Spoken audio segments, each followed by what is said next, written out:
So we piggyback from what happened over the weekend with Kwankwaso and P2B coming together and the great euphoria that is happening across the social media space and Nigerians in general. You can feel it. I have people in my DMs actually that have sending me registration into the ADC is at an all-time high. It's at an all-time high, right? And I saw this content on social media that I was like, no, I have to react to it. A young man talking about very dark man. So yesterday, when Obi's going to visit Kano State was getting hot, and I was like, wait, very dark man did not speak about Obi and Kwankwaso coming together. Well, he's apolitical. So why is it that few hours of that P2B and Kwankwaso event coming together and it's creating a whole lot of buzz on social media? Very dark man comes out with this. Let's listen to him, please.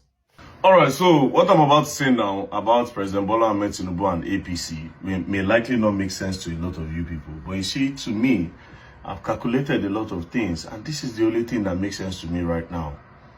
With the way APC are currently campaigning, with the amount of people with the amount of governors that have already decamped to APC, with the way they still intensify in their campaign. You saw what they went to do in London.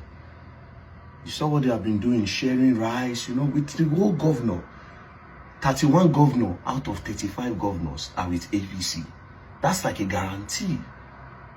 That's a very big guarantee for 2027 election. Most of the people in the House of Assemblies, they are APCs.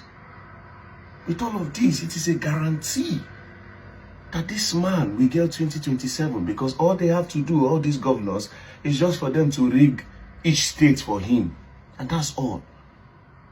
Now, with my oh my goodness, I already have an extended reaction to this video. It's on my YouTube channel, so please, if you want to go here, what I say, just check the link in my bio and you see it. But I have to break this down as short as possible for social media platforms. And very dark man, I respect you and I respect what you do when it comes to humanitarian stuff across the country. Highly commendable. But I've been on record saying previously that Bola Ahmed Tinubu plays both sides. He has people that criticize him and he has people that eulogize him. Some criticize him and act like they are against him, but behind the scene they are working for him. I don't want to put you in that bracket. I don't want to put you in that bracket, my brother, because with this statement you came out to say right now, it is not funny. There is no guarantee for Bola Ahmed Tinubu in 2027. Let him get 36 over 36 governors. There's no guarantee. That is just 36 votes. Except you want to tell Nigerians that we don't have power to vote in our leaders. Except that's what you're trying to preach to Nigerians. And if you're trying to preach that to Nigerians, that's automatically you siding with Bola Ahmed Tinubu's government. Overtly. So it's important we say this. And for you to come out and put this stuff out there, barely 24 hours after two of the biggest movements from the northern part of the country and the southern part of the country came together, then that means it doesn't smell well. People that read between the line will always come out to tag you, because I've been saying this, because on my platforms I see comments of people saying that when I call out Sowore, people saying that very dark man is also working for the government covertly. This kind of post coming by this time only amplifies such comments. Honestly speaking, you would have just kept quiet. Nobody's not seeing what Bola Ahmed Tinubu. No Nigeria is blind to what Bola Ahmed Tinubu is doing. We're all seeing it. But you cannot tell Nigerians that it's guaranteed. There is no guarantee. Nobody is guaranteed that Bola Ahmed Tinubu will see tomorrow. Or you or me. There's no guarantee anywhere. Elections are about the people. And if Bola Ahmed Tinubu was so guaranteed or so sure, they will not be sharing this rice. They will not be bribing imams with billions. They will not be spending all this money, outrageous money, if it was guaranteed. Or that governments just going to write results in over 170,000 polling units across the country. There are no guarantees. This is more of a mental game. Before I say this all the time, before you beat somebody physically, you have to beat him psychologically and mentally. And what you just did right now is amplifying the mental battle for the government. So we should all just sit down now. Tinubu is going to rig the elections now and give himself 2027. They will just write voters and give him. Why should we participate in it? That's what you're trying to tell Nigerians.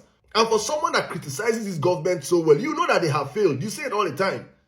You're doing most of these things you're doing because they have failed. So if they have failed, subconsciously or normally for any person, will be thinking that you should be on the side of making sure that this government do not go beyond 2027. Everything that Nigerians have to do to fight back should be what we should be amplifying. If you're truly against this government, because anybody can come out and say Tinubu is a disaster, because truly Tinubu is a disaster. Tinubu knows he's a disaster. He does not have a problem with you telling him he's a disaster. He knows these things. But do you back your actions? Or do you back your words with actions? Or are your words just mere words?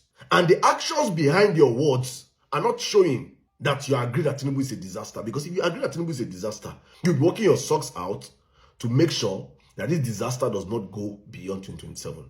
And I want to remind you, as a parting shot, that in 2023, not 10 years ago, not 5 years ago, just 3+ years ago, a man came out and challenged the status quo. The twin hydra-headed party of corruption in our country that have been holding us for the past 20-something years, APC. He had no governors. He had no House of Rep members. He had no senators. He had no councillors. He had nobody behind him. And he won the general elections. He brought in a governor. He brought in like 8 senators. He brought in like 30-something House of Rep members in a party that was dead. So you cannot tell Nigerians, we have been there before. You cannot use 31 governors joining Tinubu to tell us that we cannot beat Tinubu, because we have seen a man do it with no governors. So my brother, please. So if you want an extended reaction to what I just said, please go to my YouTube channel. You see it there. I'm trying to make sure this is as short as possible. But very dark man, please, I hope this message gets to you and you understand that many Nigerians read between the lines, and that for this country called Nigeria, you're a hero today, you're a villain tomorrow. Just don't stand in the way of the people. If you're not going to stand in the, if you're not going to fight Tinubu's government and speak out against this government by actions to take them out, please don't stand in the way of people doing it. Your words are very powerful because you hold a very strategic position in this country. And if nobody's going to tell you, many of us are going to come out and tell you the truth. If you want to be apolitical, stay apolitical to the end. Don't come out and gaslight Nigerians. Don't come out and demoralize Nigerians. Don't come out and tell that it is not possible, because it is indeed possible. That if the people wake up, there is nothing greater than the power of the people.